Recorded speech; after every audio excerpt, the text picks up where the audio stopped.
para ingatan yung bahay niyo? Unang-una, bumabati ako sa lahat ng mga sa SMNI, sa QJC at nagpapasalamat kay Pastor Apollo Kibuloy sa lahat ng ginawa niya sa pagkakaibigan nila ni Tatay Digong. At ngayon sa gabing ito, nais kong pasalamatan kaya alam nyo, matagal ko nang nakilala si Tatay pero ngayon lang talaga ako tumuntong dito sa kanyang lugar na katungtong sa kanyang bahay mismo at sobrang pangilabot at nakakatindig balahibo kaning Bisaya bitaw nga dili magkasalapid atong dila ba. Sobrang nakaka-touch na nandito lahat. I believe this is only right, no? Kasi si Tatay Digong nagpakita sa atin na sinakripisyo niya yung kanyang buhay, yung kanyang pagsiservisyo sa taong bayan. He is our hero. And ang pinakita ng mga vloggers, ang pinakita ng taong bayan, kung saan binabantayan nila kahit ang bahay ni Tatay Digong ay isang pagpapakita din ng heroism, no? Na ito ang dapat na ginagawa natin sa kapwa natin na nagbibigay ng purpose, nagbibigay ng direksyon sa ating buhay, kung kaya hindi matatawaran din ang ibinabalik ng taong bayan dahil kung hindi minahal ni Tatay ang taong bayan, hindi rin siya mamahalin kasi reciprocal ang lahat ng bagay. Kaya nga po ito ang wala sa kahit kanino na leader, no? Itong nakikita natin kay Tatay Digong na kahit wala siya dito sa Pilipinas, tuloy-tuloy ang pagmamahal at suporta na pinapakita ng taong bayan sa kanya. So alam po natin ma'am na si Tatay Digong po ay kumbaga sa 3 taon ma'am na pamumuno ng ating kasalukuyang administrasyon ay hindi sa ating kalaman na marami talagang sinasabi nga na budol tayo sa 3 years na administration, ay 3 years na ito na nagdaan sa kanyang administration. Ma'am, it's about rest back time. So, paano po natin ma-instill sa kanila yung kahalagahan ng Duterte ma'am sa PDP laban po? Unang-una, ang kahalagahan ng pagboto, ang una nating dapat tutukan, no? Kasi ang mga Pilipino kung minsan nagrereklamo tayo na ganito ang gobyerno, ganito ang nangyayari, pero hindi rin naman tayo nagpa-participate sa halalan. So ngayong Mayo 12 sa 2025 kung saan meron tayong midterm election, napakahalaga na isa puso ng bawat Pilipino na tanging equalizer ng bawat mamayang Pilipino ang inyong boto. Isa lang po ang boto natin, mayaman, mahirap, mataba, payat, pare-pareho tayo na merong isang boto. And the power of our vote can only be translated if we go to the polling places and vote. Kapag hindi natin ginamit ang kapangyarihan na ito, mananatili sila sa pwesto kapag hindi natin ginamit. Alam nyo, ngayon meron akong narinig na ginagawa nila. In fact, yung mga OFW natin na discourage na magboto dahil doon sa nakikita na iba daw yung resulta. Huwag po kayong ma-discourage. Ongoing pa rin po ang online registration para makaboto ang ating mga OFW. So ang advice ko sa lahat ng ating mga OFW, you still have faith and have that hope.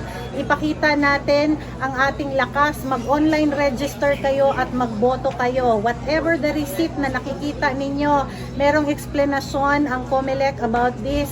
Try nating paniwalaan po dahil ako naniniwala na ang mga nakatalaga sa pamahalaan, meron ding purpose ang Panginoon dyan. So I am really hoping that Chairman George is trying to instill also reforms in COMELEC. I hope and I am hopeful, no, na merong mangyayari sa eleksyon na ito, hindi pa hihintulutan ng Panginoon. Kung kaya't lahat ng mga OFW, we still have a week to vote, no? Marami pa kayo na pwedeng bumoto. Bumoto kayo. Para naman sa atin, sa mga absentee voting, kasi nagsimula na rin po ang absentee voting dito sa Pilipinas. Yung mga military, yung mga media, yung mga kapulisan, yung mga health workers, please, vote, go out and vote. I have heard of some reports na merong sinasabi sa kanila na wag na daw silang bumoto. Ang paanyaya natin sa lahat na bumoto kayo for this, and ituloy po natin na ipakita natin ang pagmamahal natin sa bansang Pilipinas.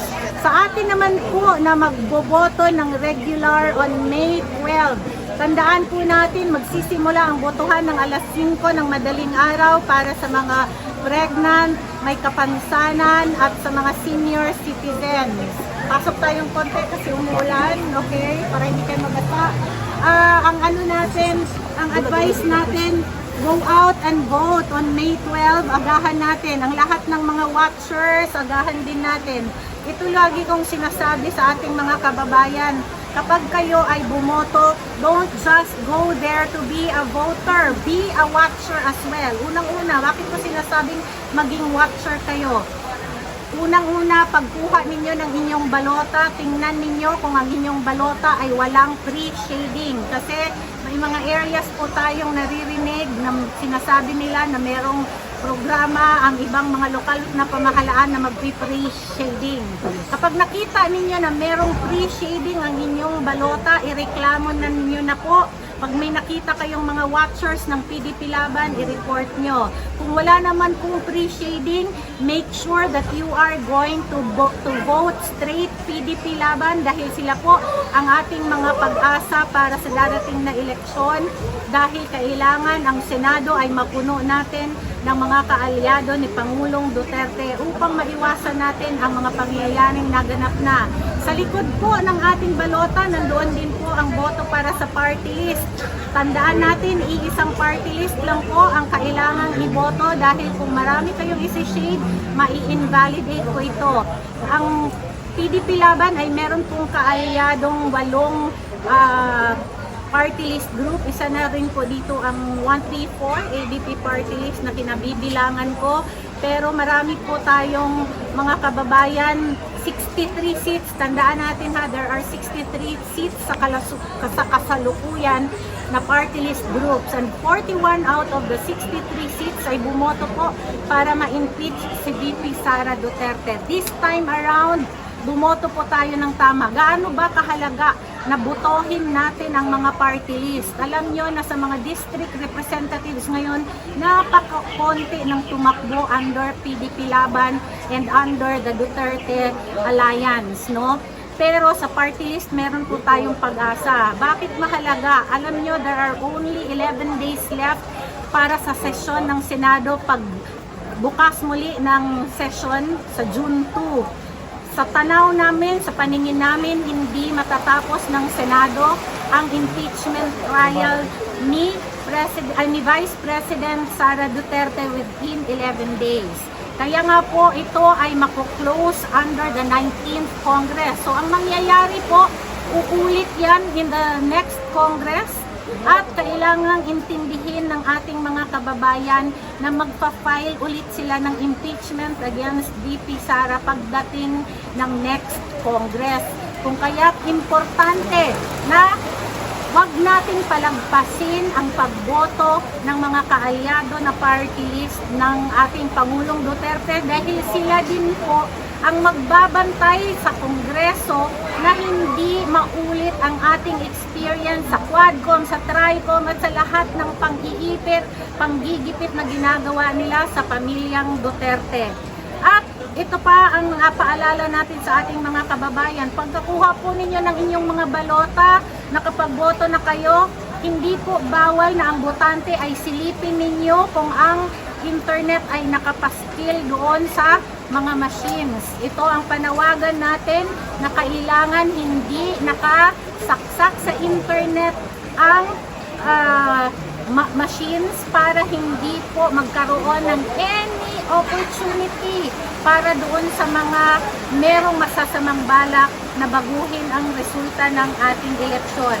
Ito na rin ay isang panawagan natin na sana ang COMELEC ay magising din po, no, na panawagan ng PDP Laban, nag-file ang PDP Laban senatorial candidates at ang political party kung saan gusto natin na ituloy ang nasa batas na 9306 kung saan sinasabi na kailangang basahin kung ano ang ibinoto ng bawat botante. That means kailangang merong manual counting of the votes before it is going to be electronically transmitted.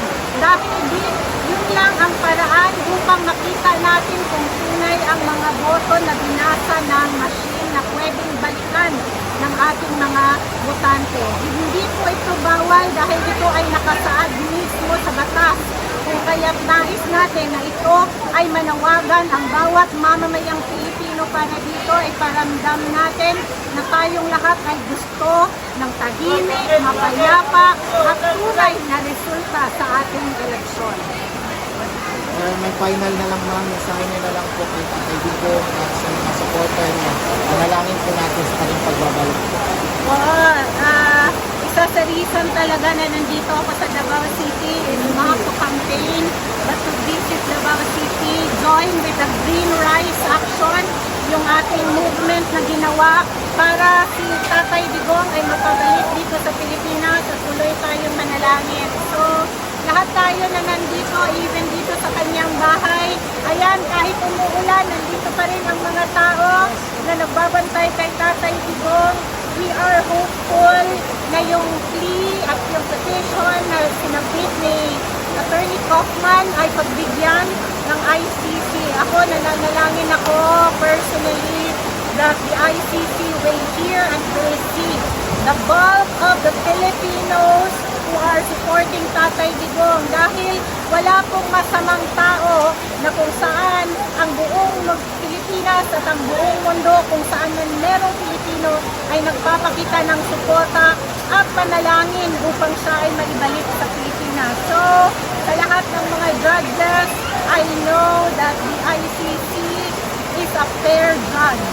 Kung kaya't ang blessing ng Panginoon, I am praying that the blessing, the anointing, the wisdom of God will be upon them as well, and truly they will say that there are for humanity because hindi po anti-humanity ang ginawa ng ating Pangulong Duterte, kundi upang protektahan ang humanity. That's why he implemented the war on drugs. Maraming salamat po.